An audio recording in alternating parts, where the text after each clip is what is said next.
It happens on a regular basis. We get off the air and something big drops. And that happened again yesterday. Tibbs was fired.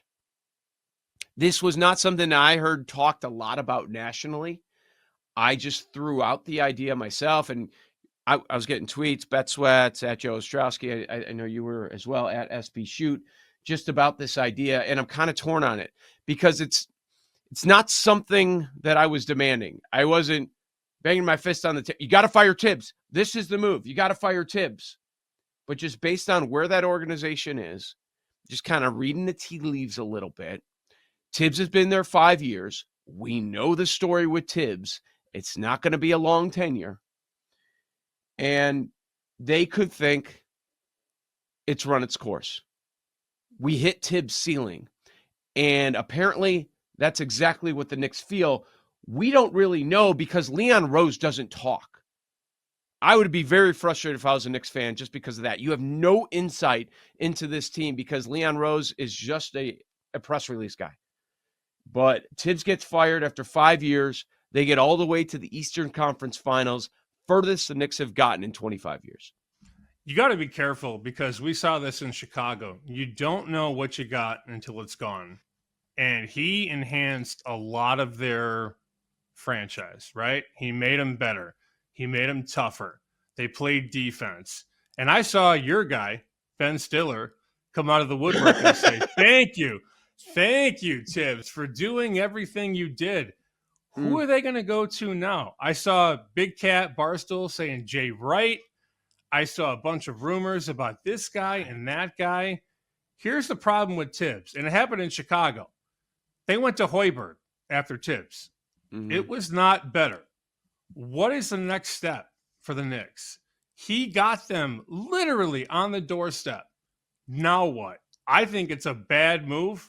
I would not have sent him packing, and I have no idea what the next step is going to be. But he got them literally back to relevancy, man.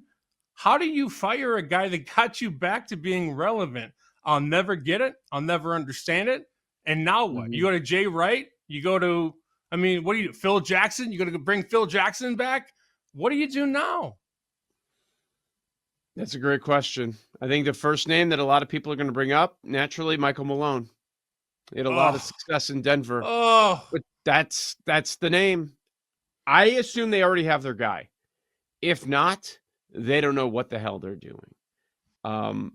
An awful move would be Mark Jackson. I see his media friends trying to pump his name up and the New York connections and all that. I saw Stephen A. What about Jalen's dad, Rick Brunson? He's respected and he's got history in the organization.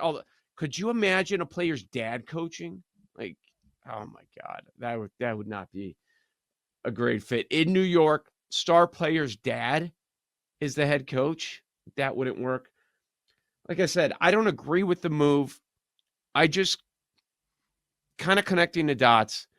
Probably what they think they are isn't reality. But I could see them thinking, okay, maybe this is Doug Collins' situation. You bring in Phil Jackson. He takes us over the top. He's a difference maker. Maybe it's a Mark Jackson. I just brought him up. Remember when he was in Golden State? Let's get Steve Kerr in.